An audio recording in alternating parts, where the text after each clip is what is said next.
Assalamualaikum warahmatullahi wabarakatuh. Saya Sultan alias Syukron dari kelas 11 TKR 1 absen 34. Mata pelajaran PSPTKR materi suspensi dan guru pembimbing Babak Dwi Rahmat Hidayat.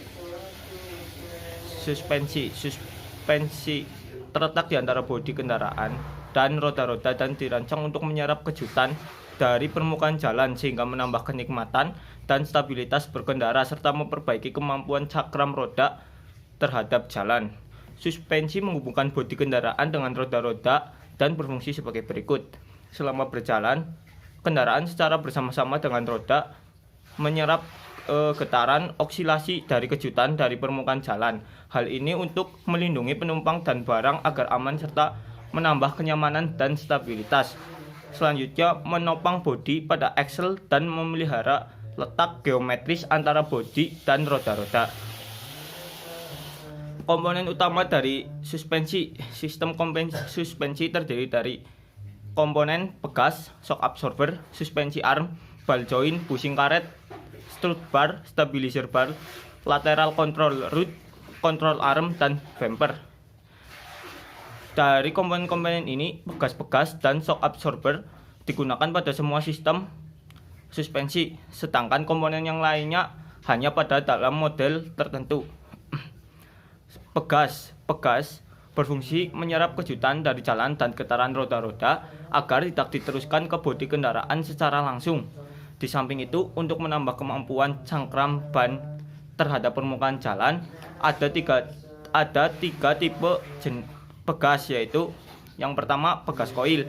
Pegas koil spring dibuat dari batang baja khusus dan berbentuk spiral. Pegas daun atau leaf spring dibuat dari bilah baja yang bengkok dan lentur. Pegas batang torsi atau torsion bar spring dibuat dari batang baja yang elastis terhadap puntiran. Selanjutnya ada shock absorber.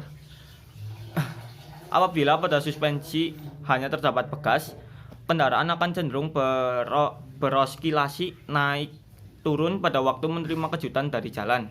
Akibatnya berkendara menjadi tidak nyaman. Untuk itu, shock absorber dipasang untuk meredam oksilasi dengan cepat agar memperoleh kenikmatan berkendara dan kemampuan cengkram ban terhadap jalan. Tipe shock absorber dapat digolongkan menurut cara kerjanya, konstruksi, dan medium kerjanya. Menurut cara kerjanya, shock absorber kerja tunggal atau single action. Efek meredam hanya terjadi pada waktu shock absorber berekspansi, sebaliknya pada saat kompresi tidak terjadi efek meredam. Kedua, shock absorber kerja ganda atau multiple action. Baik saat ekspansi maupun kompresi absorber selalu bekerja meredam. Pada umumnya kendaraan sekarang menggunakan tipe ini. Penggolongan menurut konstruksi shock absorber tipe twin tube.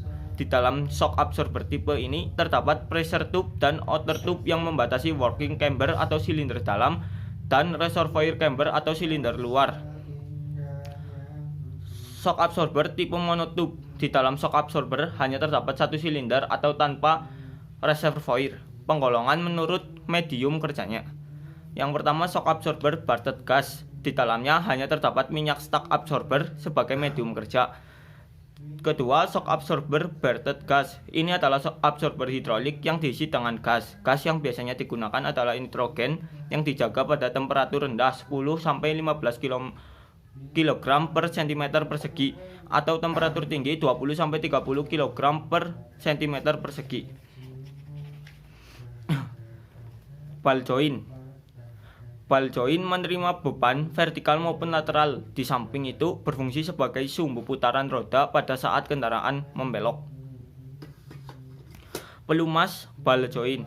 Di bagian dalam ball joint terdapat gemuk untuk melumasi bagian yang bergesekan. Pada setiap interval tertentu, gemuk harus diganti dengan tipe molybdenum disulfide lithium base. Pada tipe ball joint yang menggunakan dudukan dan resin tidak diperlukan penggantian gemuk. Selanjutnya, stabilizer bar. Stabilizer bar berfungsi untuk mengurangi kemiringan kendaraan akibat gaya sentrifugal pada saat kendaraan membelok. Di samping itu, untuk meningkatkan traksi ban. Untuk suspensi depan, stabilizer bar biasanya dipasang pada kedua lower arm melalui bantalan karet dan linkage pada bagian tengah diikat ke frame atau bodi pada dua tempat melalui bushing. Cara kerjanya, bila roda kanan dan kiri bergerak ke atas dan ke bawah secara bersamaan dengan arah dan jarak yang sama, stabilizer bar harus bebas dari puntiran. Selanjutnya ada strut bar. Seperti diperlihatkan pada gambar, salah satu ujung strut bar dipasang pada lower suspension arm dan ujung lainnya diikat ke bracket strut yang diikat ke bodi atau cross member melalui bantalan karet. Strut bar berfungsi untuk menahan lower arm agar tidak bergerak maju atau mundur pada saat menerima kejutan dari permukaan jalan yang tidak rata atau dorongan akibat terjadinya pengereman. Lateral control hood. Lateral control rod dipasang di antara axle dan bodi kendaraan. Tujuannya untuk menahan axle pada posisinya terhadap beban dari samping. Selanjutnya ada bumper. Pada saat kendaraan melalui jalan yang berlubang atau tonjolan besar, pegas, pengerut dan mengembang secara berlebihan. Keadaan ini dapat menyebabkan kerusakan komponen lainnya. Untuk itu, bonding dan rebonding bumper dipasang sebagai pelindung frame, axle, shock absorber, dan lain-lain pada waktu pegas mengerut dan mengembang di luar batas maksimumnya. Tipe dan karakteristik suspensi. Menurut konstruksinya, suspensi dapat digolongkan menjadi dua tipe. Yang pertama, suspensi tipe rigid. Pada suspensi ini, roda kiri dan kanan dihubungkan oleh axle tunggal. Selanjutnya, suspensi model bebas. Pada suspensi model bebas atau independent suspension, masing-masing pada roda kiri dan kanan bergerak bebas atau independen. Suspensi rigid axle. Pada suspensi rigid axle, roda kiri dan kanan dihubungkan oleh axle tunggal. Axle dihubungkan ke bodi dan frame melalui pegas atau pegas daun atau pegas koil. Suspensi rigid banyak digunakan pada roda depan dan belakang bus dan truk dan pada roda belakang mobil penumpang. Suspensi model bebas. Pada suspensi model bebas atau independent suspension, roda-roda kiri dan kanan tidak dihubungkan secara langsung pada axle tunggal. Kedua roda dapat bergerak secara bebas tanpa saling mempengaruhi. Biasanya suspensi model bebas ini digunakan pada roda depan mobil penumpang dan truk kecil.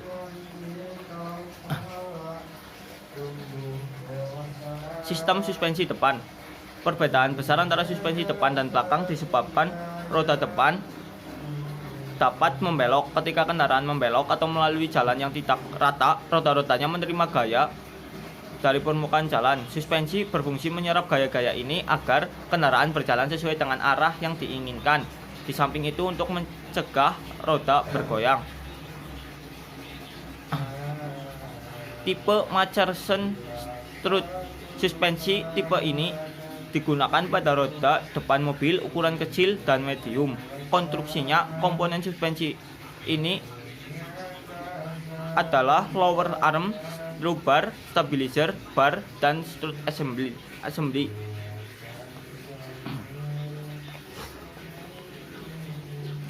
Tipe Machierson strut dengan lower arm berbentuk L. Pada konstruksinya, ada beberapa macam bentuk lower arm yang digunakan untuk menopang roda dan bodi kendaraan. Di antaranya adalah lower arm berbentuk L. Bentuk ini adalah yang digunakan pada kendaraan mesinnya di depan dan penggeraknya roda depan. Lower arm bentuk L ini diikat pada bodi pada dua tempat melalui bushing dan ke steering knuckle melalui ball joint. Keuntungannya dapat menahan gaya dari arah samping maupun arah depan atau belakang sehingga tidak perlu menggunakan strut bar. Tipe double wishbone dengan pegas koil. Suspensi model bebas ini banyak digunakan pada roda depan mobil penumpang dan truk kecil. Konstruksi roda dipasang pada bodi melalui dua lengan suspensi atau upper dan lower arm. Shock absorber dan pegas koil dipasang di antara kedua arm tersebut di atas steering knuckle dan frame. Salah satu ujung arm dipasang pada bodi atau frame melalui bushing dan ujung lainnya pada steering knuckle melalui ball joint. Bagian atas shock absorber diikat pada bodi atau frame dan bagian bawahnya ke lower arm. Pegas koil terletak di antara lower arm dan bodi atau frame.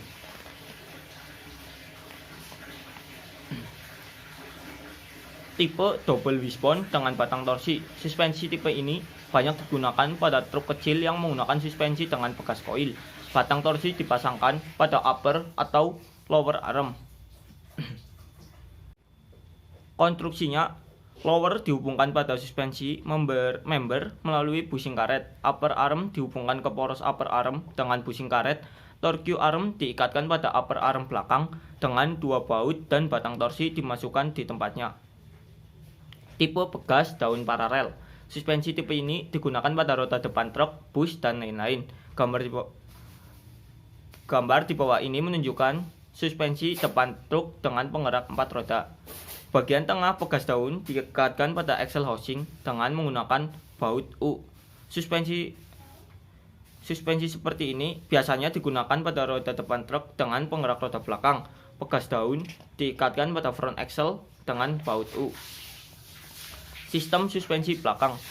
Pada umumnya, suspensi belakang menerima berat yang berlebihan dari penumpang dan barang. Keadaan ini menimbulkan kerusakan dalam menentukan kekerasan pegasnya. Apabila pegas dibuat cukup keras untuk beban berat, akan menjadi terlalu keras bila kendaraan hanya dinaiki pengemudi. Sebaliknya, bila dibuat cukup lembut untuk dinaiki pengemudi, pegas menjadi terlalu lemah sewaktu mendapat beban berat. Keadaan ini dapat diatasi dengan menggunakan pegas daun dan tipe pegas lain yang mempunyai konstan yang variabel, shock absorber yang diisi gas, dan lain-lain. Tipe pegas daun paralel. Suspensi rigid axle ini banyak digunakan pada suspensi belakang kendaraan komersial. Tipe axle yang biasa digunakan suspensi dengan pegas daun paralel disebut lift axle, yaitu satu unit yang terdiri dari diferensial, axle shaft, dan wheel hub. Lift axle dihubungkan ke propeller shaft dan frame dan dapat bergerak naik turun bersama pegas. Tipe ini tahan terhadap beban, gaya pengereman, dan gaya penggerak. Tipe 4 link.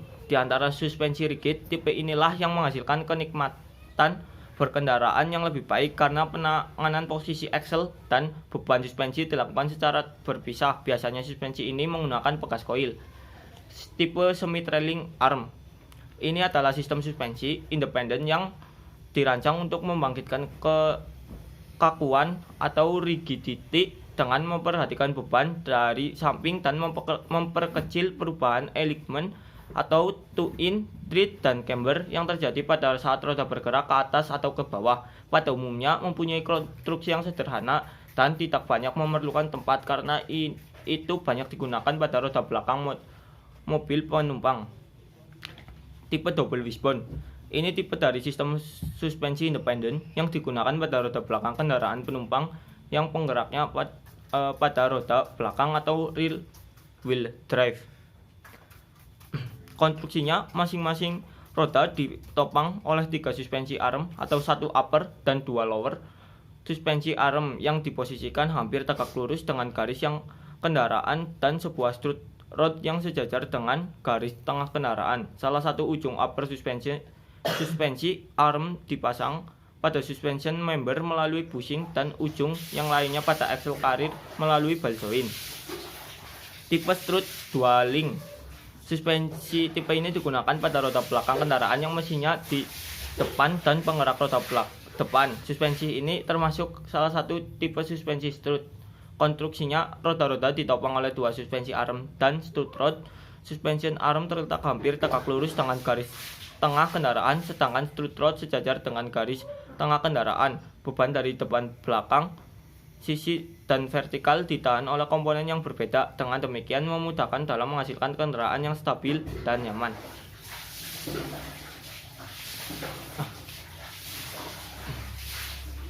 Tipe trailing arm dengan twist beam. Suspensi rigid ini digunakan pada roda belakang mobil kecil dengan penggerak roda depan. Konstruksinya, bagian belakang suspensi arm dihubungkan dengan jalan dilas pada axle beam. Di samping itu, stabilizer bar pada kedua ujungnya dilas pada axle beam. Beban yang diterima roda diteruskan menurut arahnya ke komponen yang bersangkutan. Sekian materi yang dapat saya sampaikan, kurang lebihnya mohon maaf. Sebelum penutupan, ada yel-yel dari jurusan dan juga SMK sebagai berikut. TKR disiplin, komitmen, kompeten. TKR Jaya Jaya Jaya, Bunda Satria luar biasa. SMK bisa, SMK hebat, Bunda Satria jaya. Sekian, terima kasih. Wassalamualaikum warahmatullahi wabarakatuh.